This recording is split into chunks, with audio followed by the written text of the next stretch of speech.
Dans cette vidéo, on va déballer un colis qui vient de Chine. Bon, comme beaucoup de colis d'ailleurs, hein, il n'y a rien de fou.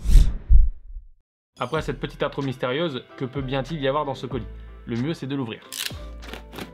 Je suis appliqué.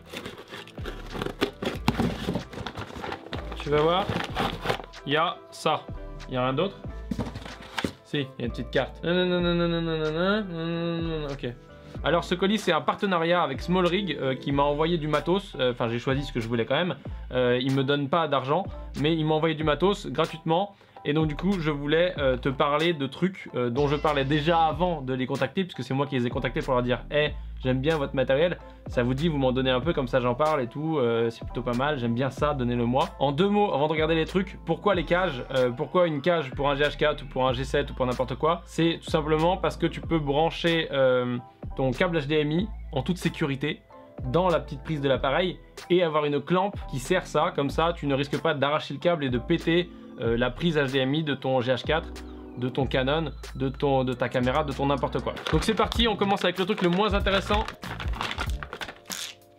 Un bras magique.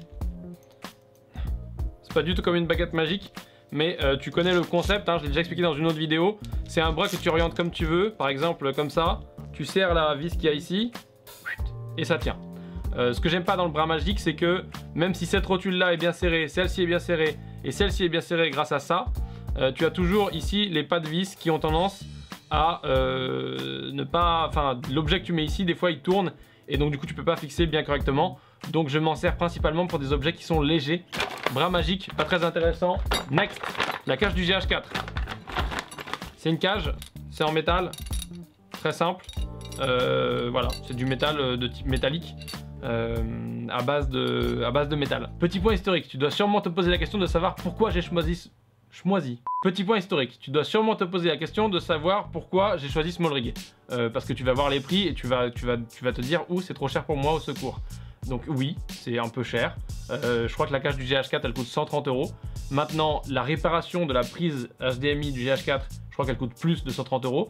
Donc quand j'ai vu ça, je me suis dit ok, tranquille, je vais prendre une cage s'il vous plaît, allez-y, voilà. Plus sérieusement, après en avoir testé plusieurs, des pas chères chinoises à 80 €, des plus chères, moins chères, un peu de tout, je me suis dit Small Rig c'est bien parce que 130 €, elle est un peu au milieu dans toutes les autres, et surtout c'est la seule, pour le GH4 en tout cas, qui vient d'un seul bloc, c'est-à-dire que c'est un seul bloc de métal. Ça, c'est pas un bloc, mais il n'y a pas de raccord, il n'y a pas de vis, à part cette vis là, qui te sert à visser ton appareil. Donc après pour ce qui est de la cage en elle-même, il n'y a rien d'extraordinaire, c'est pas une technologie de fou, hein, c'est du métal avec des trous. Maintenant elle est très bien adaptée au GH4. Juste pour se donner une petite idée, quand tu mets le GH4 dedans, tu as juste à le pousser jusqu'à ce qu'il touche les petites languettes de devant. Ensuite tu visses la vis qui est en dessous, et donc là tu peux voir que tu as toujours accès à la batterie. Tout autour tu as des trous, des deux tailles de vis, donc de vis de caméra standard. Et sur le dessus tu as un adaptateur pour mettre un micro par exemple, donc tu peux mettre ton Rode VideoMac Pro, ou tu peux mettre n'importe quel autre micro qui s'adapte dans ce type d'adaptateur. Une fois que tu as mis ton appareil dedans, tu peux brancher le câble HDMI, mettre la clampe, c'est comme ça que tu vas éviter de péter ton câble HDMI. Une fois que tu as fait toutes ces opérations, bien entendu ton appareil il est protégé.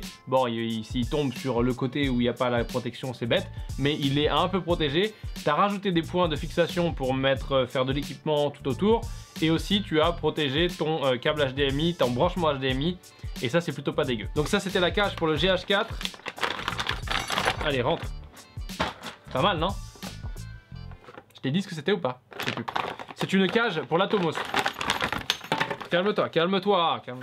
Oh, dis donc. C'est une cage, sauf que cette fois-ci, elle n'est pas faite d'un seul bloc. Elle est faite en plusieurs petits bouts, parce que tu vois que ici, il y a une vis, ici, il y a une vis, ici, il y a une vis, ici, il y a une vis.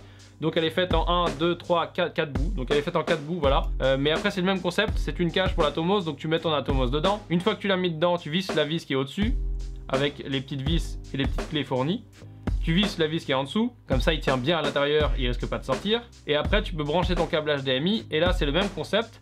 Tu prends la clampe et tu serres ton câble HDMI, comme ça tu n'arraches pas la prise de ton Atomos. Parce qu'à mon avis ça aussi ça coûte une blinde. Et donc là encore une fois c'est le même concept, ça protège, ça te permet d'avoir des points de fixation en plus, et ça te permet d'avoir tout simplement protégé ta prise HDMI, puisque encore une fois on ne veut pas payer la réparation d'une prise HDMI, ça fait chier, on préfère payer une cage. Enfin en tout cas ça c'est pour moi, je préfère faire ça. On a fini de voir tout ce qu'il y avait dans ce colis, j'espère que tu as appris des trucs et que c'était intéressant. Bien sûr si tu veux retrouver toutes ces références, tu peux les trouver sur mon site dans la rubrique du matos.